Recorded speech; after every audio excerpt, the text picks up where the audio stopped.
এই সেই ৯টি দ্বীপ নিয়ে গঠিত নবদ্বীপ।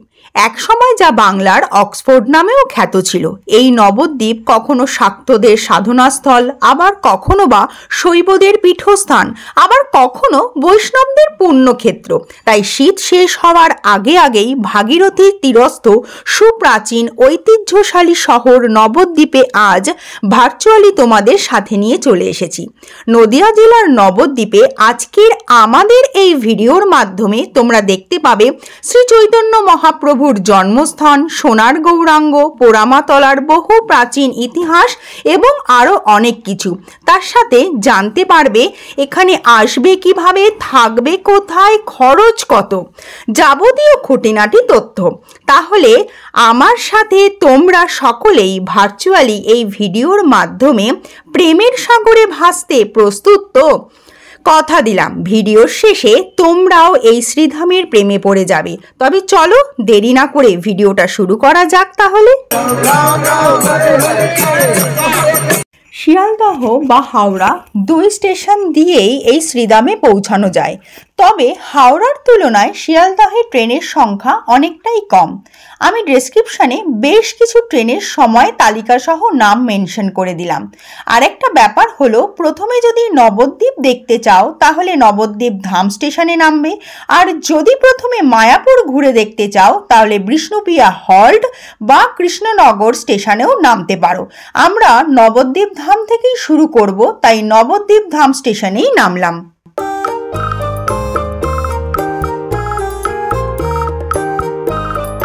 স্টেশন থেকে বেরিয়েই চোখে পড়ল রিক্সা আর টোটো স্ট্যান্ডের। নবদ্বীপের অলিতে গলিতে ঘোরার জন্য টোটোই বেস্ট, তাই এখান থেকে টোটো বুক করতেই পারো। বাট বর্তমানে আমরা পৌঁছে গেছি নরহরি শ্রীকৃষ্ণ চৈতন্য সেবা মিশন বা নরহরি ধামে। এখানের 3টি রুম আমরা আগে থেকেই বুক করে এসেছি। আর এই যে নরহরি ধাম আশ্রম বা সেবা মিশন, এর 2টি অংশ রয়েছে, রাস্তার এপার এবং ওপার। উল্টো দিকে রয়েছে সাজানো বাগান ও মিউজিয়াম, আর আমরা যেখানে রাত্রি বাস করব সেখানে রয়েছে নরহরি ধামের মন্দির, যেই মন্দির দর্শন করলে তোমরা দেখতে পারবে ইচ্ছা পূরণকারী গোপালের মূর্তি। এবার দেখাই এখানে যে থাকার নিয়মাবলী এবং ব্যবস্থাপনা রয়েছে, সেই অংশটি স্ক্রিনে তোমরা পজ করে একটু পড়ে নিতে বা তথ্য সংগ্রহ করতে পারো। কন্ট্যাক্ট নাম্বার আমি স্ক্রিনে মেনশন করে দিলাম। আর এই হলো নিয়মাবলী এখানকার পূজা অর্চনার। দোতলায় যে রুম বুক করেছিলাম সেই রুমটা কিছুটা এই রকম ছিল।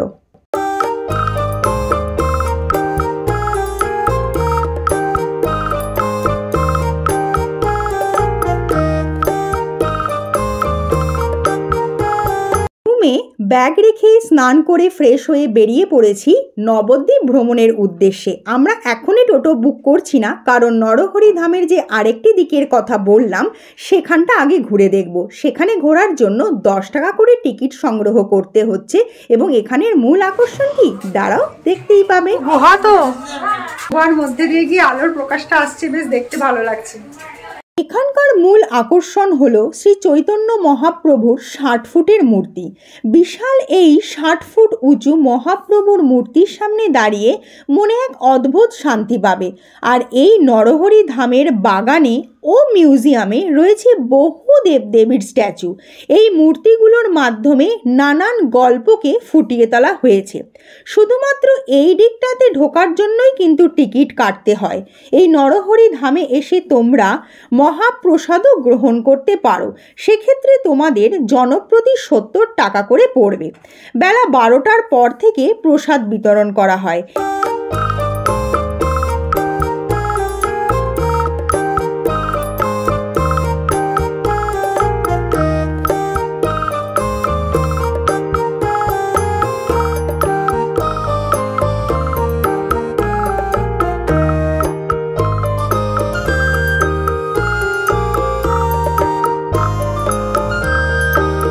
নরহরি ধামের মিউজিয়াম দেখে বেরিয়ে আসার সময় তোমাদের চোখে পড়বে বিভিন্ন মূল্যের শুকনো প্রসাদ সংগ্রহের ব্যবস্থা। এখান থেকে বাইরে বেরিয়ে এসেই নবদ্বীপ ধামের বিভিন্ন বিখ্যাত মন্দির ঘোরার জন্য 400 টাকা দিয়ে টোটো বুক করে নিলাম। শ্রী গৌরাঙ্গ দেবের জন্মস্থান। গৌরাঙ্গ মহাপ্রভুর জন্মস্থান নিয়ে কিছু বিতর্কের সৃষ্টি হলেও তিনি যে এই নবদ্বীপেই জন্মগ্রহণ করেছিলেন সে বিষয়ে কোনো সংশয় নেই। বলা হয় এই পবিত্র নিমগাছের নিচেই মহাপ্রভু জন্মগ্রহণ করেছিলেন, আর সেই কারণেই তার নাম হয়েছিল নিমাই। এই নিমগাছের লাগোয়া বাঁ পাশে রয়েছে একটি মন্দির, সেখানে সচী মাতার কোলে ছোট্ট নিমাই শুয়ে রয়েছে।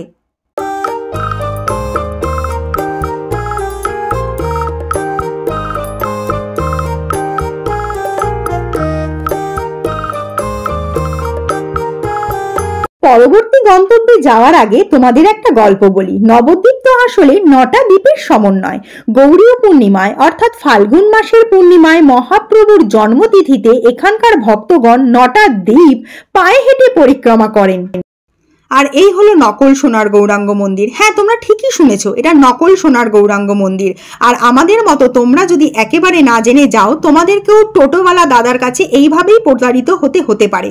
আমরা দ্বারভেট দিয়ে মন্দিরে ঢুকেও অ্যাকচুয়ালি কিন্তু নকল সোনার গৌরাঙ্গ মূর্তি দর্শন করে এসেছিলাম।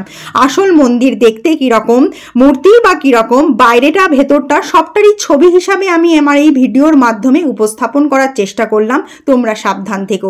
আর এই মন্দিরের বাইরেই ছিল নিত্যানন্দ মিলন মন্দির, যেখানে ক্যামেরা অ্যালাউ না থাকায় আমরা ভিডিও করতে পারিনি।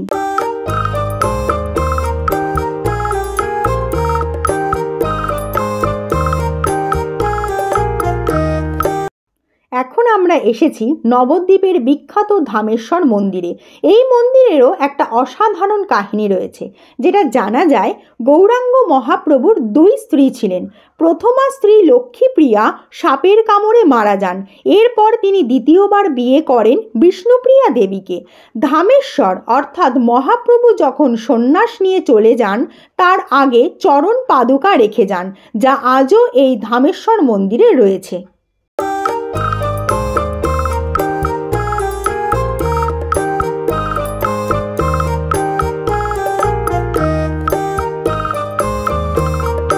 এখন আমরা এসেছি পোড়ামাতলা মন্দিরে, আর মন্দির দেখার সাথে সাথে এখানে ঠিক কি ইতিহাস আছে সেটাও জেনে নেব। চলো। নবদ্বীপ শহরের একটি প্রাচীন কালী মন্দির পোড়ামাতলা মন্দির। পোড়ামা নবদ্বীপের অধিষ্ঠাত্রী লৌকিক দেবী। এই মন্দিরের ডান পাশে রয়েছে ভবতারিণী কালী মন্দির, আর অন্য পাশে অর্থাৎ বাঁদিকে রয়েছে ভবতারণ শিব মন্দির। নবদ্বীপের গ্রাম্য দেবী পোড়ামা সারা বছর দক্ষিণা কালীর ধ্যানেই পূজিত হন। 30, 51 টাকা। তবে শুধুমাত্র সরস্বতী পুজোর দিন শ্রী পঞ্চমী তিথিতে দেবী নীল সরস্বতী রূপে পূজিত হন। পশ্চিমবঙ্গ হেরিটেজ কমিশন 2019 সালে পোড়ামাতলা মন্দিরকে নবদ্বীপের হেরিটেজ স্থান হিসাবে তালিকাভুক্ত করেছে। অবশ্যই মন্দিরটা প্রদক্ষিণ করেছি। মন্দিরটাই কিন্তু একটা গা ছমছমে ব্যাপার আছে।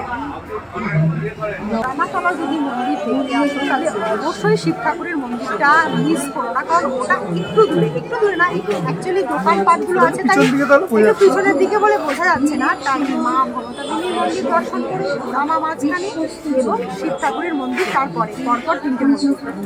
এবার দেখে নেব নরহরি তরুণবাসী দেবানন্দ গৌড়ীয় মঠ। একদম 500 টাকা ফাইনের কথা তোমাদের চোখে পড়বে, তাই এখানে আসলে মহাপ্রভুর সঙ্গে ফটো তোলার চেষ্টা না করাই ভালো।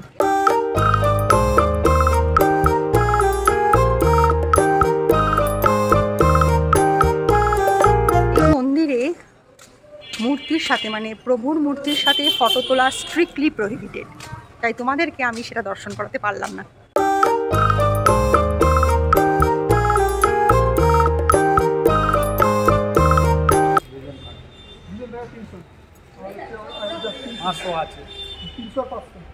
আচ্ছা, বুঝতে পারছি। 40 জন 35 জন শুধু গদি দিয়ে দেবে নাকি? গদি দেবে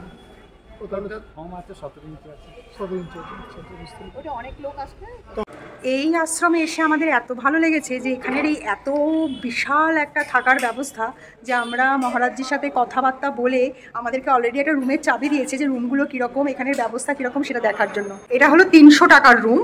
এটা 300 টাকার রুম, তোমরা বেড পাচ্ছ, ডবল বেড, 3 জন থাকতে পারবে আরামসে। আর এই রয়েছে বাথরুম। বাইরের ভিউটা দেখো এই আশ্রমের, তোমরা যদি কেউ থাকতে চাও, এদের কোনো অনলাইন বুকিং হয় না, এনাদের সাথে সরাসরি যোগাযোগ করে আসতে পারো। এই হলো ফোন নাম্বার। হ্যাঁ, আচ্ছা, মিউজিয়াম লেখা আছে। এখন আমরা প্রবেশ করলাম শ্রী শ্রী কেশবজি গৌড়ীয় মঠ।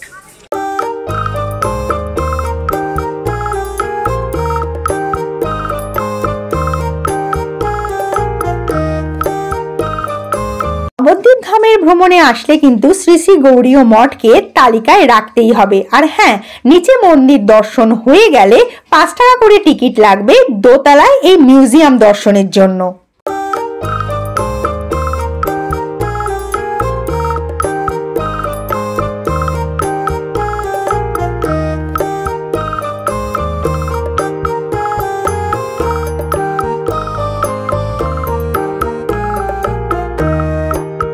আসলে ওপরে দোতলায় মিউজিয়াম দেখতে কিন্তু ভুলো না একদম।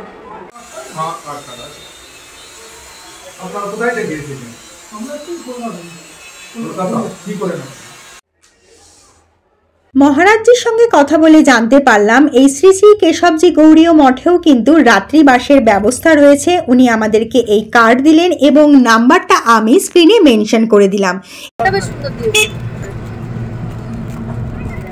দ্বীপের এই সবকটা মন্দির ঘুরে দেখতে আমাদের টোটোয় পড়ছে 400 টাকা। এখন টোটো থেকে নেমে আমরা ঘুরে দেখবো জল মন্দিরটা।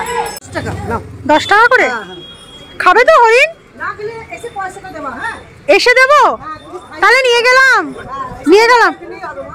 অনেকেই নবদ্বীপ ভ্রমণের তালিকায় এই চৈতন্য সরস্বত মঠ বা জল মন্দিরকে তালিকাভুক্ত করো না, বাট তারা কিন্তু খুব বড় একটা মন্দির দেখা থেকে বঞ্চিত হচ্ছে। এই মন্দিরের বিশেষত্ব হলো যে এই যে পেছনে ডিঙি বা নৌকা দেখতে পাচ্ছ, এটা এপার থেকে পুরোহিত এতে চেপে ওই মন্দিরে যান পুজো দিতে, আবার এই নৌকা করে তিনি এখানে ফিরে আসেন। কত হরিণ!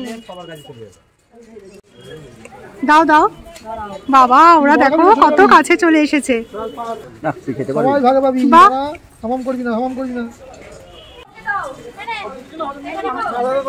জল মন্দিরের বিশেষ আকর্ষণ হলো এই হরিণ সেবা এবং সামনে যে পুকুর দেখতে পাচ্ছ সেখানে মাছেদের খাওয়ানো, যদিও আমরা কিন্তু মাছের দর্শনটা পাইনি। নবদ্বীপের এই জল মন্দির যদি দর্শন করতে আসো, তাহলে জলের মাঝখানে ওই মন্দির অবধি তোমরা কেউ পৌঁছাতে পারবে না, মানে ওখানে দর্শন করতে দেয় না। তবে এই মন্দিরে, মানে এখানে যে মন্দিরটি তোমরা খোলা পাবে, সেখানে আরাধ্য দেবতা হলেন শিব। এই যে টাকাটা, একটা টোটো ভাড়া করার আগেই ঠিক কত নেবে, কোথায় কোথায় ঘোরাবে এবং কতক্ষণ ঘোরাবে অবশ্যই কিন্তু ঠিক করে নিও। গল্প করতে করতে পৌঁছে গিয়েছি আমাদের নতুন মন্দির, নতুন গন্তব্য। এই মন্দিরের রাধারানীর মন্দির, নাম হলো শ্রীকৃষ্ণ চৈতন্য মিশন। এখানেই তোমরা দেখতে পাবে গুপ্ত বৃন্দাবন মিউজিয়াম। 10 টাকা দিয়ে টিকিট কাটতে হবে, টিকিট কেটে নিচে যেতে হবে। আচ্ছা, গুপ্ত বৃন্দাবন। এই শ্রীকৃষ্ণ চৈতন্য মিশন বা রাধারানীর মন্দিরেও কিন্তু রাত্রিবাসের সুলভ ব্যবস্থা রয়েছে। আমি নাম্বারটা স্ক্রিনে মেনশন করে দিলাম। আসলে এটা হলো একটা মিউজিয়াম। মূর্তির আকারে বিভিন্ন সময়ের চিত্র বা গল্প কাহিনীকে ফুটিয়ে তোলার চেষ্টা করেছে এখানে।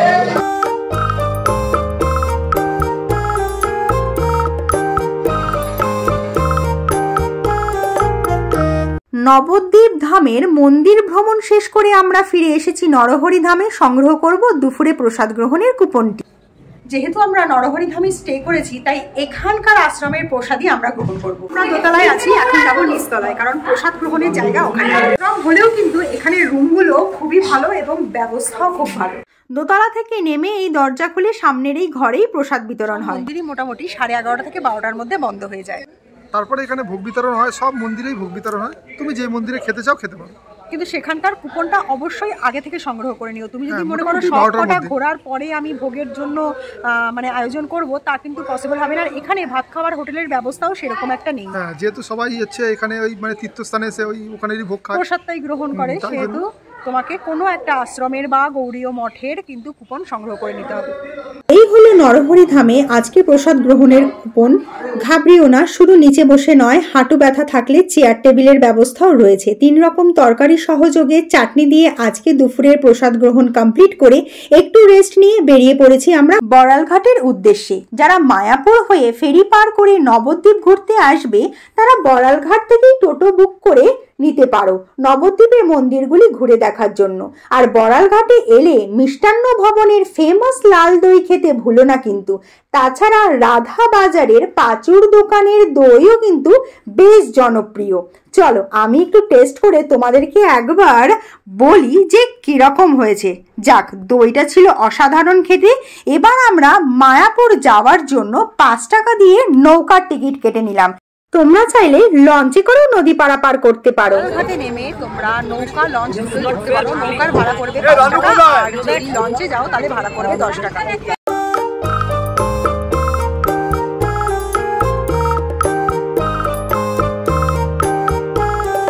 ঘাট থেকে মায়াপুরের এপারে আসতে মানে নদীটা পারাপার করতে হার্ডলি 5 মিনিট সময় লাগে। সন্ধেবেলায় মায়াপুরটা দর্শন করছি। এখন ধরো 4টে বেজে গেছে, তো সন্ধ্যের মায়াপুর দেখবো আর কালকে দেখবো সকাল থেকে বিকেল অবধি মায়াপুরে কি কি অনুষ্ঠান আদি হয়। মায়াপুর ফেরিঘাটে নেমে একটু হেঁটে আসলেই তোমাদের চোখে পড়বে রিক্সা এবং টোটো স্ট্যান্ড। টোটো করে মায়াপুর মন্দিরে যেতে 10 টাকা ভাড়া লাগছে। যেতে যেতে সব থেকে ভালো ব্যাপার হচ্ছে তোমরা প্রচুর মন্দির আর মঠ দেখতে পাবে।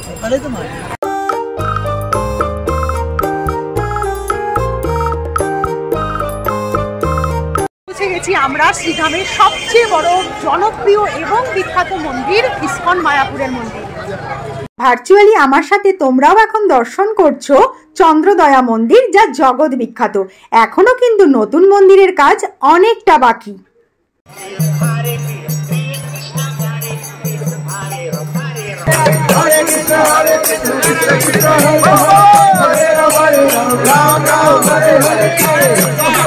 সন্ধ্যারতি বা কৃষ্ণ নাম সংকীর্তন যেটা হয় 6টা থেকে 7টা, 1 ঘন্টার একটা ডিউরেশনের, পুরো 1 ঘন্টার জন্য হয়। খুব সৌভাগ্যবশত সেটা দর্শন পাওয়া যায়। আর আজকে 26শে জানুয়ারি এতটা ভিড়ের মধ্যে আমরা দর্শন তো পেয়েছিলাম, বাট আমি খুব দুঃখিত সেটা তোমাদের সাথে ভার্চুয়ালি শেয়ার করতে পারলাম না, কারণ এখানে ক্যামেরা পুরোপুরি বন্ধ। দর্শন করে এবং নিজে উপলব্ধি করে খুবই খুশি, মানে আমি সেটা কথায় ব্যক্ত করতে পারছি না। বাট তোমাদেরকে বলবো যে তোমরা নিজেরা আসো এবং নিজেরা এসে এক্সপিরিয়েন্স করো। ভিডিওতে যদি করতে পারতামও সেই উন্মাদনা উত্তেজনা তোমাদের কাছে আমি পৌঁছে দিতে পারতাম না ভার্চুয়ালি, যেটা না সামনে এসে দেখেই তোমরা অনুভব করতে পারবে বা ফিল করতে পারবে। আর মন্দিরটা এতই বড় যে একদিনে মোটামুটি ঘুরে শেষ করা যাবে। একদিনে ঘুরতে পারবে না। আমরা 2 দিন 1 রাতের ট্যুরে এসেছি। আমরা আজকে নবদ্বীপটা পুরো কভার করেছি এবং বিকেল বেলাতে নদী পার করে নদীর এপারে এসেছি। আজকে আমরা এপারে মানে চন্দ্রদয়া মন্দিরটা মায়াপুরের ঘুরলাম। সন্ধ্যারতিটার জন্যই আমাদের এখানে একদিনে এটা কভার করা সম্ভব নয়, তো হাতে একটু সময় নিয়ে এসো, পারলে একটা গোটা দিন মায়াপুরে কাটিয়ে।